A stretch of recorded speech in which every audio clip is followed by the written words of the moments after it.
जजचा आवाज विशेष रिपोर्ट. नमस्कार. आपण पाहत आहात जजचा आवाज. आपल्या मातीचा, आपल्या लोकांचा आणि आपल्या संस्कृतीचा खरा आवाज आहे. समाजासाठी निस्वार्थ भावनेने झटणारी काही माणसं ही केवळ व्यक्ती नसतात, तर ती समाजासाठी प्रेरणा असतात, आशेचा किरण असतात आणि मानवतेचा जिवंत चेहरा असतात. आज आपण अशाच एका देव माणसाबद्दल बोलणार आहोत. जागर फाउंडेशनचे संस्थापक अध्यक्ष, समाजसेवेत स्वतःला झोकून देणारे, गरजूंना आधार देणारे आमचे सहकारी मित्र परशुराम भैया मोरे. वर्षानुवर्षे जत श्री यल्लमा देवी यात्रेत मूकबधीर मुलांना आनंद देत, त्यांना खाऊ पिऊ घालत दर्शन घडवतात.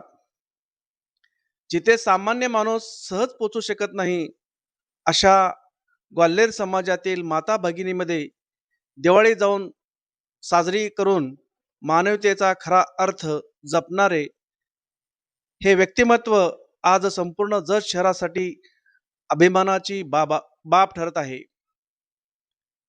महाराष्ट्राच्या ताकदीचे नेतृत्व लोकप्रिय आमदार गोपीचंद पडळकर साहेब यांचा भक्कम पाठिंबा लाभलेले जत नगरपालिकेचे विद्यमान नगरसेवक परशुराम भैया मोरे यांच्या नेतृत्वाखाली जागर फाउंडेशनच्या वतीने जत शहरातील विठ्ठलनगर पश्चिम भागात नुकतीच विशेष स्वच्छता मोहीम उत्साहात पार पडली.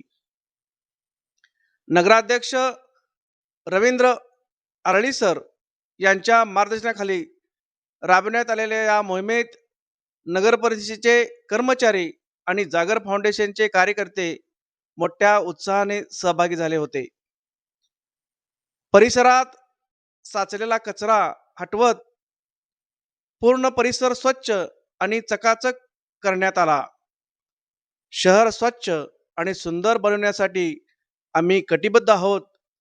ही स्वच्छतेची चळवळ आता प्रत्येक प्रभागात राबवली जाईल, असे मत यावेळी परशुराम भैया मोरे यांनी व्यक्त केले. या उपक्रमाला जत नगर परिषदेच्या मुख्याधिकाऱ्यांचे विशेष सहकार्य लाभले. यावेळी जागर फाउंडेशनचे अध्यक्ष मच्छिंद्र जतकर, सचिव सिद्धू जाधव तसेच नगरसेवक राजकुमार साळे, अवी साळे, विशाल पात्रूट, सागर मोरे, अजित भिसे, आनंदा कांबळे, प्रसाद शिंदे आणि नगर परिषदेचे कर्मचारी मोठ्या संख्येने उपस्थित होते. जागर फाउंडेशनच्या या सामाजिक कार्याचे विठ्ठलनगरसह संपूर्ण जत शहरातून मोठे कौतुक होत आहे. समाजसेवेची ही प्रेरणादायी वाटचाल अशीच अखंड सुरू राहो आणि त्यांच्या हातून आणखीन समाजहिताची कार्य घडो हीच मनपूर्वक हार्दिक शुभेच्छा. व्हिडिओ आवडल्यास लाईक करा, शेअर करा आणि आपल्या जतचा आवाज या चॅनलला सबस्क्राईब करायला विसरू नका. कॅमेरामॅन सोबत मी मोहन माने पाटील, जतचा आवाज. नमस्कार.